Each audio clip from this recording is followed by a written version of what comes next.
আল্লাহ তাআলা সূরাতুল কাউসারের মধ্যে কুরবানির আলোচনা করেছেন। সূরাতুল মাইদার মধ্যে কুরবানির আলোচনা আসছে। সেখানে আসছে পৃথিবীর শুরু লগ্ন থেকে পয়গম্বর আদম আলাইহিস সালাম যখন দুনিয়াতে পদার্পণ করে, মা হাওয়া আলাইহিস সালামকে সাথে নিয়ে, তো পৃথিবীতে প্রথম মানব হলো পয়গম্বর আদম। পয়গম্বর আদম দুনিয়াতে পদার্পণ করার পর তার সন্তান দুনিয়াতে আসতেছে দুইজনার মাধ্যমে। তবে সন্তান যে আসতেছে, যমজ সন্তান দুনিয়াতে আসে, একটা ছেলে একটা মেয়ে, একটা ছেলে একটা কন্যা সন্তান মা হাওয়া আলাইহিস সালাম জন্মদান করেন। দুনিয়াতে দুইটা সন্তান, যমজ সন্তান আসে। তখন তো পয়গম্বর আদম আর হাওয়া আলাইহিস সালাম সারা পৃথিবীতে আর কোন মানুষ ছিল না। মানুষ ছিল একমাত্র পয়গম্বর আদম আর তার স্ত্রী মা হাওয়া আলাইহিস সালাম। প্রতি বছর এক জোড়া সন্তান দুনিয়াতে আসে।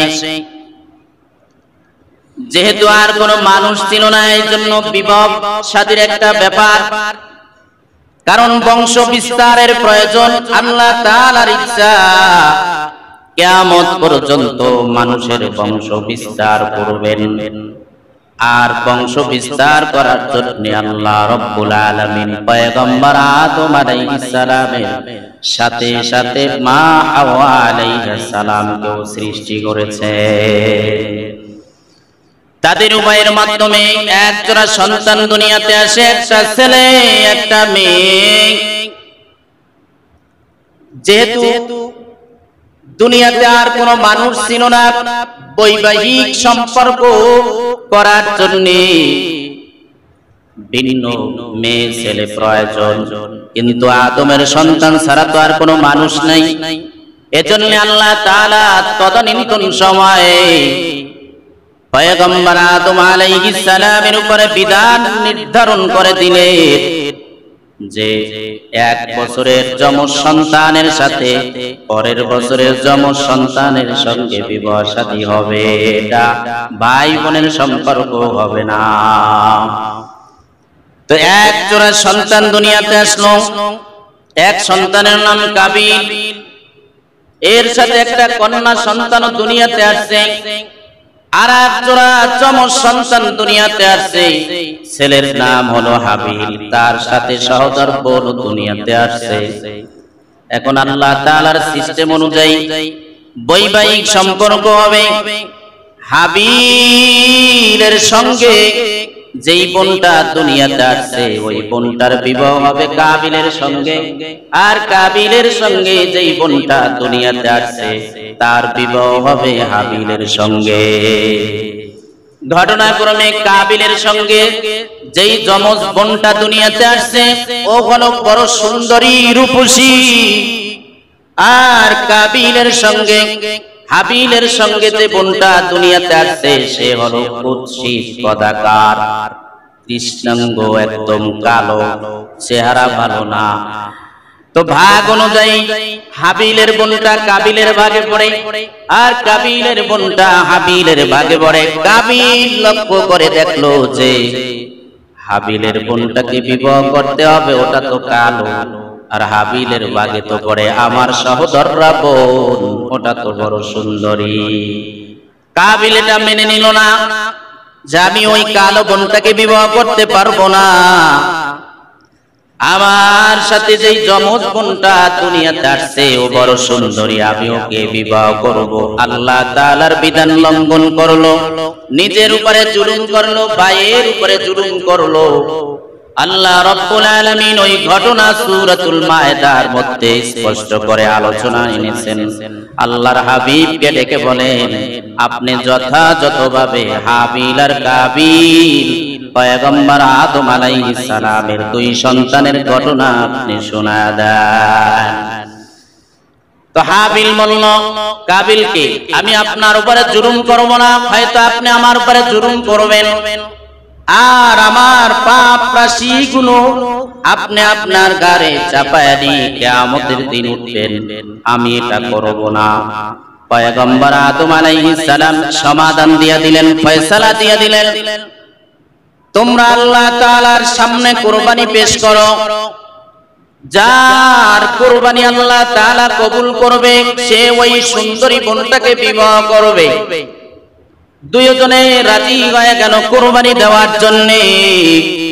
তদানীন্তন সময়ের বিধান ছিল, যখন কোন বান্দা আল্লাহ তাআলার সন্তুষ্টে কুরবানি পেশ করবে, ওই কুরবানির পশু মানুষ খেতে পারবে না, জবাই করার পরে মাঠের মধ্যে রেখে আসবে। যার কুরবানি আল্লাহ কবুল করবেন, আসমান থেকে একটা আগুন এসে তার কুরবানি জ্বালায়া ভস্মীভূত করে দিবে। আর যার কুরবানি কবুল হবে না, তার কুরবানি পশু আগুন পোড়াইব না, ওইভাবেই পড়ে থাকবে। সে বুঝে নিবে যে আমার কুরবানি আল্লাহ কবুল করেন নাই। এই বিধান যদি এখন থাকতো তাহলে সুদখোররা ধরা পড়ে যেত। কথা ঠিক না ঠিক? হারাম টাকা দিয়ে যারা পশু ক্রয় করে কুরবানি দিয়েছে তারা ধরা পড়ে যেত। কথা ঠিক না ঠিক? কারণ কুরবানি করে পশু খাওয়া যাইতো না, মাঠের মধ্যে রেখে আসতে হতো। আর আসমান থেকে আগুন নেমে ওই যে হারাম টাকা দিয়ে যে পশুগুলো ক্রয় করা হয়েছে অথবা হালাল টাকা দিয়েই কিনছে, কিন্তু আল্লাহর সন্তুষ্টির জন্য না, গোশত খাওয়ার লোভে, গোশত খাওয়ার আশায় ওই পশুগুলো আগুনে জ্বালাইতো না, ধরা পড়ে যেত। কিন্তু আল্লাহ তাআলা সেই বিধান আমাদের জন্য রাখেন নাই। তদানীন্তন সময় ওই বিধান ছিল, এখন রহিত হয়ে গেছে। এজন্যই তো আমরা কুরবানিকৃত পশুর গোশত আমরা খেতে পারি, সব কিছুই খাওয়া যায় যেটা হালাল। তো পয়গম্বর আদম আলাইহিস সালাম তার সন্তান দুইজনকে যখন বলল কুরবানি পেশ করার জন্য, হাবিল পশু পালন করত। সে একটা হৃষ্টপুষ্ট মোটা তাজা দুম্বা কুরবানি করে মাঠে রেখে আসলো, আর কাবিল সে মাঠে কাজ করত। এজন্য কিছু শস্য, কিছু ফল ফলাদি এগুলো সে মাঠে পেশ করে আসলো। ঘটনাক্রমে, কারণ হাবিল তো ছিল ভালো, কাবিল তো ছিল খারাপ, সে হাবিলের উপরে জুলুম করতেছিল। এজন্যই আল্লাহ রাব্বুল আলামিন হাবিলের কুরবানি কবুল করে দিয়েছেন।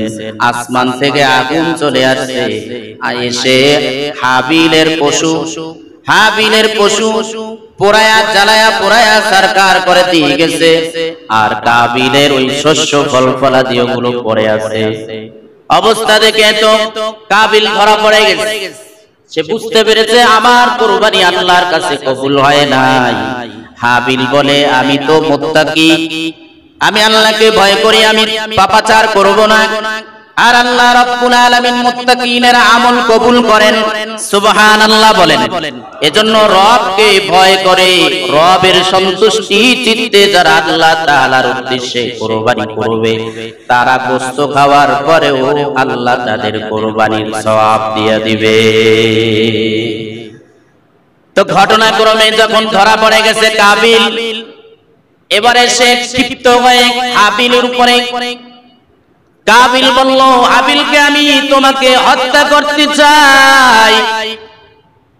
কাবিল হত্যা করার জন্য চেষ্টায় লিপ্ত হয়ে গেল।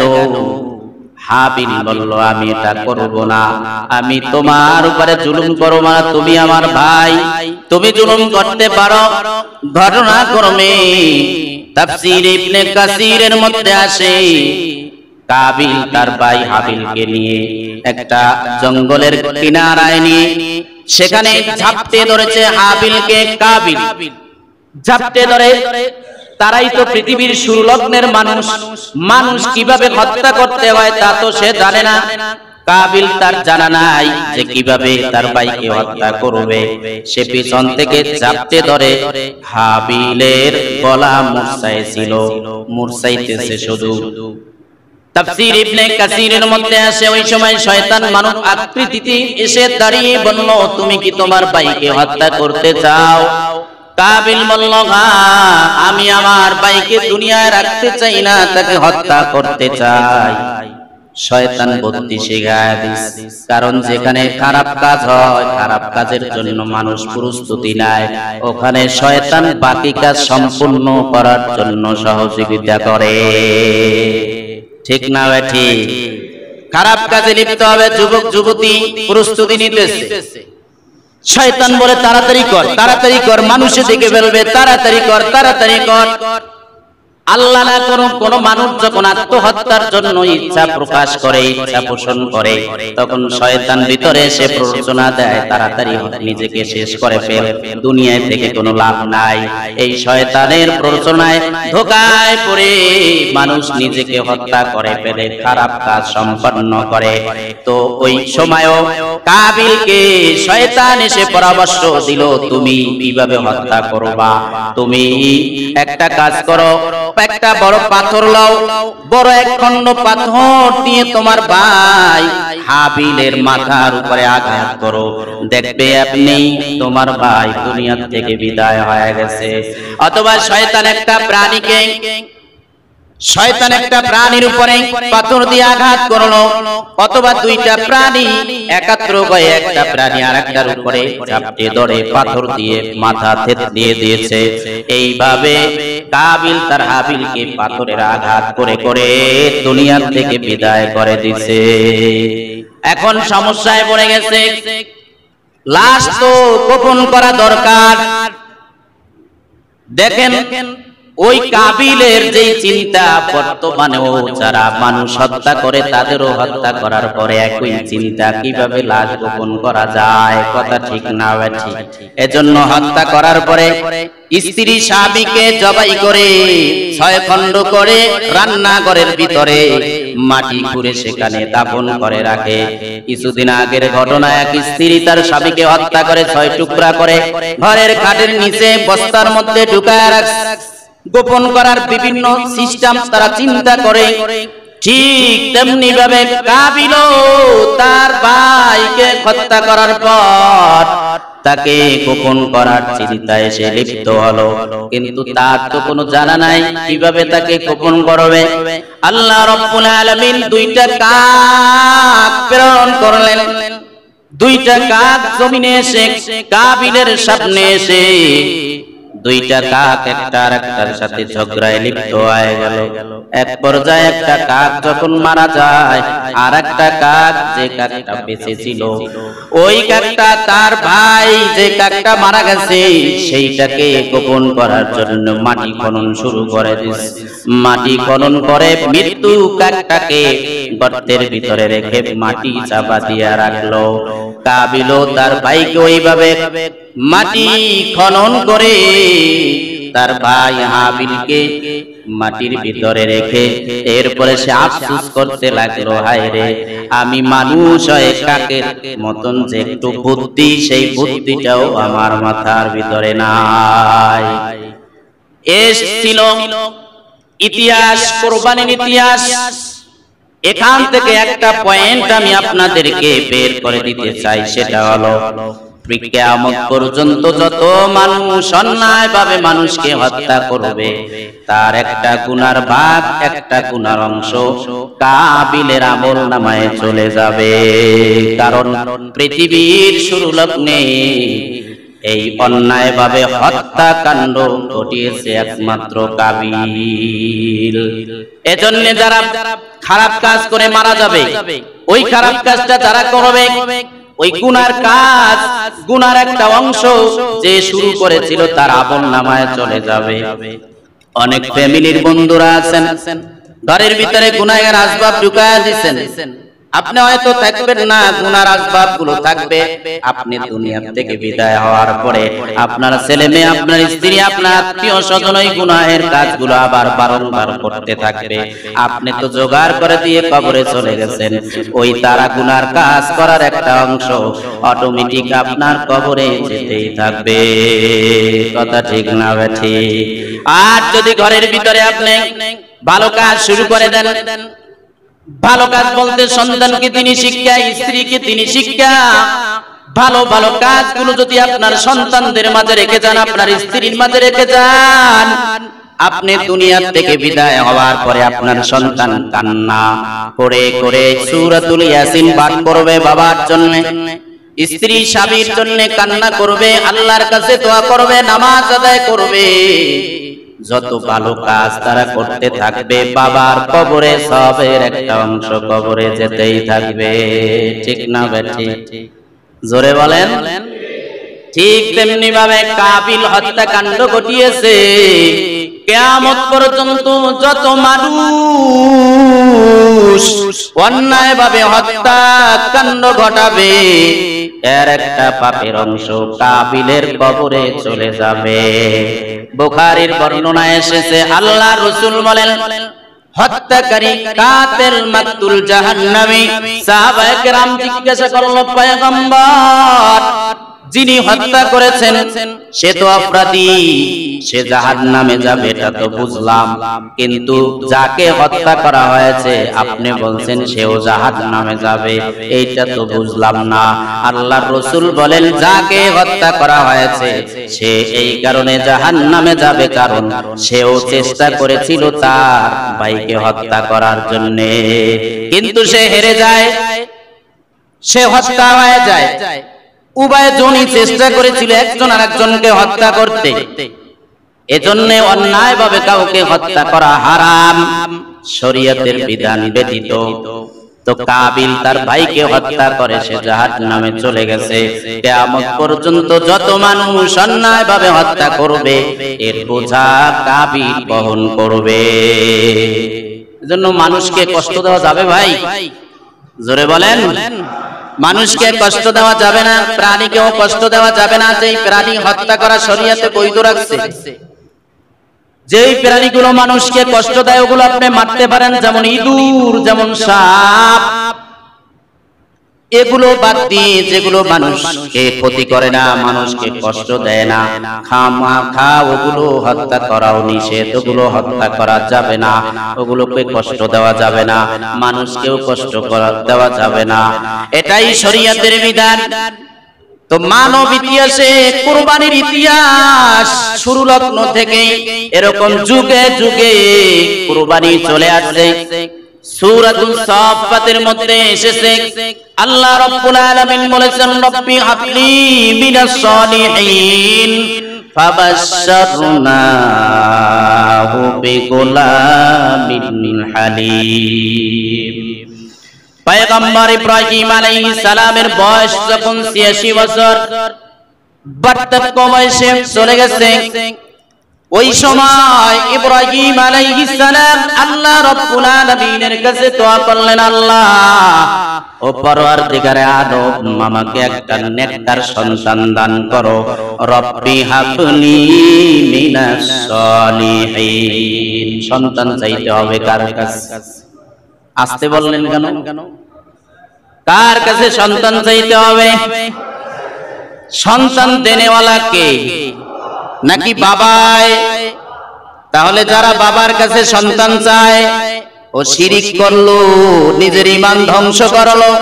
ইব্রাহিম আলাইহিস সালাম শুধু না, আপনি কোরআনের সূরাতুল মারইয়াম খুলবেন, শুরুতেই পয়গম্বর জাকারিয়া আলাইহিস সালাম, জাকারিয়া আলাইহিস সালাম চুলগুলো সাদা হয়ে গেছে, চামড়াগুলো ঢিলা হয়ে গেছে, দাড়িগুলো শুভ্র হয়ে গেছে, সাদা হয়ে গেছে।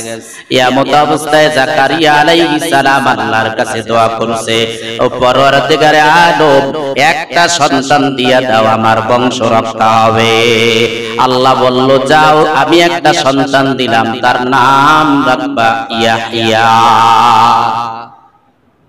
অবাক হয়ে গেছে, বুড়া বয়সে সন্তান হইব। তার স্ত্রী বলে আমি তো বুড়া হয়ে গেছি, এই সময় সন্তান হবে কেমনে? আল্লাহ বলেন আমি চাইলে মরা গাছের ভিতরেও ফুল ফুটে, কথা ঠিক না ঠিক? দেখছেন নি মরা গাছের উপরে ফুল ফুটতে? মরা গাছে ফুল ফোটে। গরুতে কথা বলতে পারে না, কথা বলতে পারে না, প্রাণী হায়াওয়ান প্রাণীরা কথা বলতে পারে না, আল্লাহ চাইলে পারেনি। বুড়া বয়সে সন্তান প্রজনন ক্ষমতা বার্ধক্য বয়সে মানুষের থাকে না, কিন্তু আল্লাহ চাইলে হয়নি। কথা বলেন না কেন?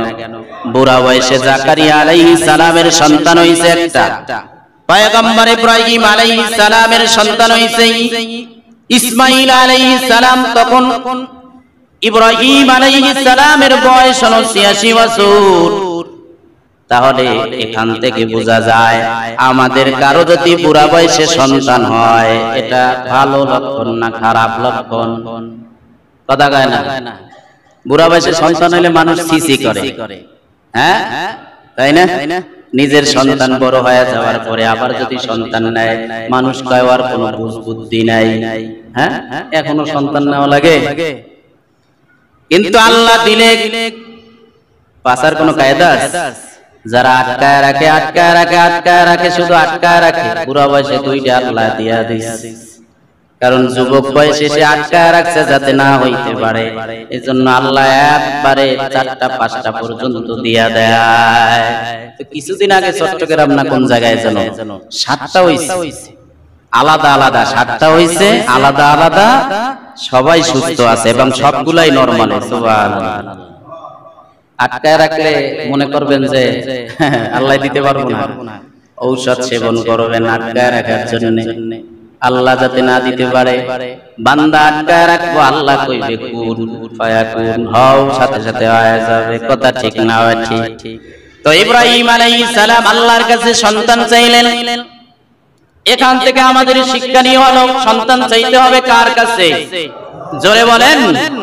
বিবাহ শাদী করতে পারেন না, অর্থের অভাব, সন্তানের অভাব, বিবাহ করতে পারেন না, সন্তান কবে নিবেন? ওই আল্লাহর কাছে বলেন, আল্লাহ বিবাহ শাদী আমি যাতে করতে পারি এই জিম্মাদারি আপনি নিয়ে নেন। অর্থের অভাব, অর্থের জিম্মাদারি আপনি হয়ে যান, দোয়া করেন, আল্লাহ আপনার জন্য যথেষ্ট হয়ে যাবে। ওমাইয়া তাওয়াক্কাল আলাল্লাহি ফাহুয়া হাসবু, যে ব্যক্তি আল্লাহ তাআলার উপরে ভরসা করবে, আল্লাহ তার জন্য যথেষ্ট হয়ে যাবে। তাহলে সন্তান চাইতে হবে কার কাছে? আল্লাহর কাছে সন্তান চাইতে হবে। রিজিক চাইতে হবে কার কাছে? রিজিকও চাইতে হবে আল্লাহর কাছে। রিজিক চাইতে হবে আল্লাহর কাছে, সন্তান চাইতে হবে আল্লাহর কাছে।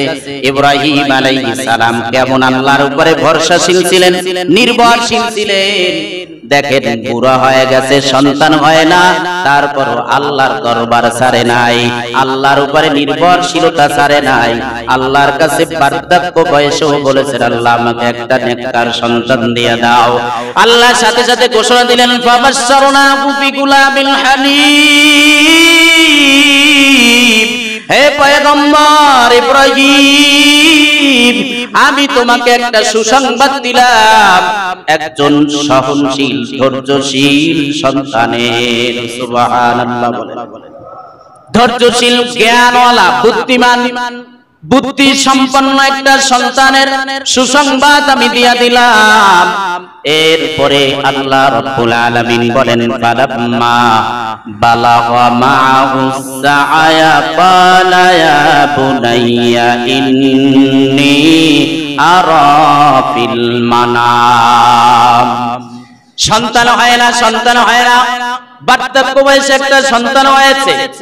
আপনারা এখানে যারা আছেন, যাদের সন্তান আছে, প্রথম সন্তানের প্রতি মানুষের বাবা মার মায়া মমতা স্নেহ প্রীতি ভালোবাসা বেশি থাকে নাকি কম থাকে? বুঝেন নাই? প্রথম সন্তানের প্রতি বাবা মার স্নেহ মমতা ভালোবাসা আদর এগুলো অনেক অনেক বেশি থাকে। আবার সন্তান হয় নাই, আল্লাহ বার্ধক্য বয়সে সন্তান দিয়েছেন, সন্তান পা পা করে বড় হয়েছে। আল্লাহ বলেন ফালাম্মা বালাগা মাহু সায়া, ইসমাঈল আলাইহিস সালাম, পয়গম্বর ইব্রাহিম আলাইহিস সালামের দুইটা সন্তান ছিল, একটা হলো ইসমাঈল আলাইহিস সালাম, আরেকজন ছিল ইসহাক আলাইহিস সালাম। ইসহাক আসছে পয়গম্বর ইব্রাহিম আলাইহিস সালামের প্রথম স্ত্রী সারা আলাইহিস সালামের গর্ভ থেকে, আর ইসমাঈল দুনিয়াতে আসছে ইব্রাহিম আলাইহিস সালামের দ্বিতীয় স্ত্রী হাজরা আলাইহিস সালামের গর্ভ থেকে। এই ইসমাঈল আলাইহিস সালাম হলো বড় সন্তান, ছোট সন্তান হলো ইসহাক আলাইহিস সালাম।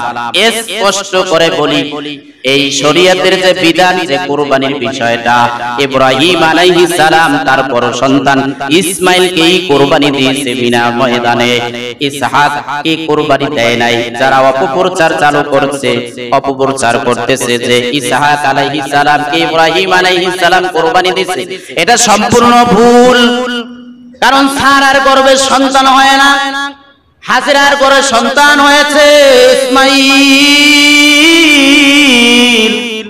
সন্তান যখন তাফসীরের কিতাবে এসেছে ফালাম্মা বালাগা মাহু সায়া, সন্তান যখন পা পা করে বড় হয়েছে, বাবার সঙ্গে হাঁটা চলা করতে পারে, তার মানে তাফসীরের কিতাবে এসেছে ইসমাঈল আলাইহিস সালামের বয়স 12 অথবা 13 বছর যখন হয়, এই সময় ইব্রাহিম আলাইহিস সালাম একদিন স্বপ্ন দেখেন। স্বপ্নের কথাটা আল্লাহ বলেছেন এখানে, قال يا بني إني أرى في المنام। ইব্রাহিম আলাইহিস সালাম স্বপ্নে দেখলেন। স্বপ্নে দেখার পরে কি স্বপ্ন দেখছেন? আল্লাহ রাব্বুল আলামিন তাকে স্বপ্ন দেখাইলেন যে আপনি কুরবানি করুন। পরের দিন তিনি কুরবানি করলেন। আবার পরের দিন রাতে আবার স্বপ্ন দেখলেন আপনি কুরবানি করুন। তিনি আবার পরের দিন 100 উট কুরবানি করে দিলেন। এর পরের দিন 3 নাম্বার রাতে আবার স্বপ্ন দেখলেন ইব্রাহিম তুমি তোমার প্রিয় বস্তু কুরবানি করে দাও। দেখেন সন্তান কিন্তু হয় না, আবার দিছে বার্ধক্য বয়স, বড় হয়ে গেছে, সন্তান চলাফেরা করতে পারে, বাবার কাছে সহযোগিতা করতে পারে, এমন বয়সে যখন হয়েছে তখন আল্লাহ স্বপ্নের মাধ্যমে জানায় দিলেন আপনি আপনার প্রিয় বস্তু কুরবানি করে দেন। সকাল যখন হয়ে যায় চিন্তা করলেন ইব্রাহিম আলাইহিস সালাম আমার সম্পদের মধ্যে প্রিয় বস্তু হলো আমার সন্তান, আমার কলিজার টুকরা ইসমাঈল। ওই ইসমাঈল কি আমাকে কুরবানি দিতে হবে। পরীক্ষায় পড়ে গেলেন পয়গম্বর ইব্রাহিম। ওই স্বপ্নের কথা সন্তানের কাছে এইভাবে ব্যক্ত করেছেন যেই কথাটা আল্লাহ সূরাতুস সাফফাতের মধ্যে আলোচনা এনেছেন। ইব্রাহিম আলাইহিস সালাম তার সন্তানকে ডেকে বলেন ক্বালা ইয়া বুনাইয়া ইন্নী আরা ফিল মানাম, হে আমার সন্তান ইসমাঈল আমি স্বপ্ন দেখতেছি আন্নী আযবাহুকা ফানজুর মাযা তারা, আমি তোমাকে জবাই করতেছি, আমি তোমাকে জবাই করতেছি। এই স্বপ্ন আমি দেখলাম, এখন তোমার সিদ্ধান্ত কি? ফানজুর মাযা তারা, তোমার সিদ্ধান্ত কি? সন্তান সাথে সাথে বলল ক্বালা ইয়া আবাতি ফাল মা তুমার সাতাজিদুনি ইনশাআল্লাহু মিনাস সাবিরিন। সন্তান ডেকে বলে বাবা যেই আদেশ তোমাকে রব দিয়েছেন ওই আদেশ অনুযায়ী আপনি আপনার কাজ আরম্ভ করে দিন। আপনার যেই আল্লাহ রাব্বুল আলামিন যেই আদেশ আপনাকে দিয়েছে সেই আদেশ অনুযায়ী আপনি কাজ সমাপ্ত করুন। সাতাজিদুনি, আপনি আমাকে পাবেন ইনশাআল্লাহ, ইনশাআল্লাহ আপনি আমাকে পাবেন ধৈর্যশীলদের অন্তর্ভুক্ত। সুবহানাল্লাহ।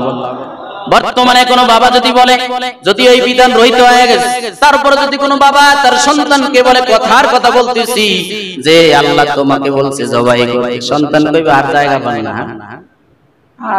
আর কোনো কথা পান না, আমার জবাই করতে আল্লাহই কইবে। কিন্তু দেখেন কেমন জ্ঞান, কেমন ধৈর্যের পরিচয় দিয়েছে। তাফসীরের কিতাবের ভিতরে আসে ইব্রাহিম আলাইহিস সালাম যখন 3 দিন বারবার এইভাবে স্বপ্ন দেখলেন, সন্তানকে জানায়া দিলেন। সন্তান যখন এই কথা বলে দিয়েছে ক্বালা ইয়া আবাতি ফাল মা তুমার সাতাজিদুনি ইনশাআল্লাহু মিনাস সাবিরিন। এই কথা যখন সন্তান বলে দিয়েছে, ইব্রাহিম আলাইহিস সালাম একটা ছুরি আর রশি সাথে নিয়ে তার সন্তান ইসমাইলকে সাথে নিয়ে মিনার ময়দানে চলে গেলেন। ময়দানে যাওয়া অবস্থায় শয়তান তিন জায়গায় ধোঁকা দিচ্ছে, পিছনে পড়ে গেছে। সাধারণত ছোট বাচ্চারা যখন বাবার সাথে হাঁটে দেখবেন সন্তান পিছনে পড়ে যায়, বাবার কদম বড়, জন্য কদম বড় হওয়ার কারণে বাবা সামনে চলে যায়, সন্তান পিছনে পড়ে যায়। ওইটাই হয়েছে। ইব্রাহিম আলাইহিস সালাম হাঁটতেছে তার সন্তান ইসমাইলকে নিয়ে, হঠাৎ করে হাঁটার গতি ইব্রাহিম আলাইহিস সালামের বেড়ে যাওয়ার কারণে ইসমাইল যখন পিছনে পড়ে যায়, শয়তান এসে বলে, তুমি কি জানো তোমার বাবা তোমাকে কোথায় নিতেছে? কয় হ্যাঁ আমি ভালো করে জানি। কয় দরকার নাই, এগুলো করার দরকার নাই, তুমি পালায়া যাও। এই কথা বলার সাথে সাথে ইসমাইল আলাইহিস সালাম আর তার বাবা ইব্রাহিম আলাইহিস সালাম মিলে শয়তানকে কঙ্কর নিক্ষেপ করলেন। এইভাবে তিন জায়গায় কঙ্কর নিক্ষেপ করাটা আল্লাহর কাছে এত প্রিয় হয়ে গেছে, এত প্রিয় হয়ে গেছে, কিয়ামত পর্যন্ত কোন হাজী সাহেবরা যদি ওই তিন জায়গায় কঙ্কর নিক্ষেপ না করে তার হজ কবুল আল্লাহর কাছে হবে না। চিন্তা করেন কেমন পছন্দ হয়েছে। তো ইসমাইল আলাইহিস সালামকে সাথে নিয়ে মিনার কাছে যখন চলে গেলেন, মিনা ময়দানে চলে যাওয়ার পর তাফসীরের ভিতরে এসেছে ইব্রাহিম আলাইহিস সালাম ছুরি দিয়ে তার সন্তানকে জমিনের উপরে শোয়ায় দিলেন। এমন ভাবে শোয়াইছে কাত করে, যেভাবে আমরা গরুগুলো শোয়াই, কাত করে শোয়ানোর কারণে তাফসীরের কিতাবে এসেছে ইসমাইল আলাইহিস সালামের কপালের এক অংশ মাটিতে স্পর্শ হয়ে আছে। এইভাবে শোয়াইয়া ইব্রাহিম আলাইহিস সালাম তার ছুরি দিয়ে যখন জবাই শুরু করে দিলেন, গলা কাটে না, গলা কাটে না। ইসমাইল আলাইহিস সালাম তার বাবাকে বলল, বাবা, বাবার মায়ার মমতার ভালোবাসার প্রীতি সন্তানের চেহারার উপরে পড়ার কারণে হয়তো ছুরি ভালোভাবে পোস্ট লাগতেছে না, এজন্যই মনে হয় গলা কাটতেছে না। রে বাবা, তুমি আমার জামাগুলো খুলে তোমার চোখগুলো বেঁধে নাও, আর আমার পাগুলো বেঁধে ফেলো, আমার হাতগুলো বেঁধে ফেলো, যাতে জবাইয়ের পরে আমার নড়াচড়া করার কারণে ফিনকি দিয়ে যে রক্তগুলো বের হবে ওগুলো আপনার শরীরের মধ্যে লাগবে। বাড়িতে যখন যাবেন আমার মা আমার রক্তগুলো দেখে আমার মা সহ্য করতে পারবে না। রে বাবা, ওরে বাবা, আপনি আবার জামাগুলো খুলে ফেলুন, জামাগুলো খুলে চোখগুলো বেঁধে ফেলুন। ইসমাইল আলাইহিস সালামের জামাগুলো খুলে ইব্রাহিম আলাইহিস সালাম চোখগুলো যখন বেঁধে নিলেন, এইবারে ছুরি ভালো করে ধরে ইসমাইল আলাইহিস সালামের গলার মধ্যে যখন পোঁচ দিবেন, সাথে সাথে আসমানের উপর থেকে আল্লাহ রাব্বুল আলামিন জিবরাইলকে ডেকে বলেন, জিবরাইল তাড়াতাড়ি দৌড় দাও, জান্নাতের মধ্যে 40 বছর ধরে আমি একটা দুম্বা লালন পালন করতেছিলাম, ওই দুম্বাটা নিয়ে তাড়াতাড়ি বিনার ময়দানে চলে যাও। ইসমাইলের জবাইয়ের আগে গিয়ে ওই ছুরির নিচে ইসমাইলকে সরায় দিয়ে দুম্বাটা ধরে ফেলো। আল্লাহু আকবার বলেন। জিবরাইল বলেন, আমি কোন কাজে এতটা ঘামায়া যায় নাই, এতটা পেরেশানি হয় নাই। 3টা কাজের মধ্যে যতটা আমি পেরেশানি হয়েছি, এর একটা কাজ হলো এই যখন মিনার ময়দানে ইব্রাহিম আলাইহিস সালাম যখন তার সন্তানকে জবাই করতেছিল, এমন সময় আল্লাহ রাব্বুল আলামিন বললেন, জান্নাত থেকে একটা দুম্বা নিয়ে সেখানে যাও। এই কাজটা করতে আমার শরীর থেকে ঘাম বের হয়ে গেছে। আমি দুম্বাটা নিয়ে সেখানে চলে গেলাম। আসমান থেকে ফেরেশতারা এই অবস্থা দেখে আল্লাহু আকবারের ধ্বনি, আল্লাহু আকবারের ধ্বনি যখন তুললেন, ইব্রাহিম আলাইহিস সালাম ওই ধ্বনির আওয়াজ শুনে ইব্রাহিম আলাইহিস সালাম আল্লাহু আকবারের ধ্বনি দিলেন। এরপরে ইসমাইলকে পাশে সরায় নিছেন।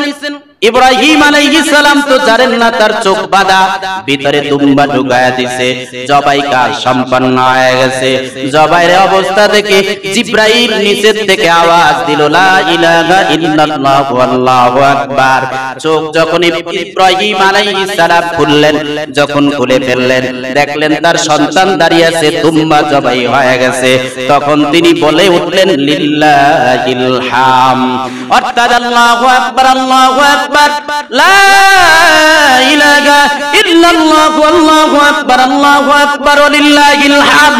আল্লাহ রাব্বুল আলামিন, এই এমন একটা তাকবীর সেখান থেকে উঠেছে ইব্রাহিমের জবান থেকে, ফেরেশতাদের জবান থেকে।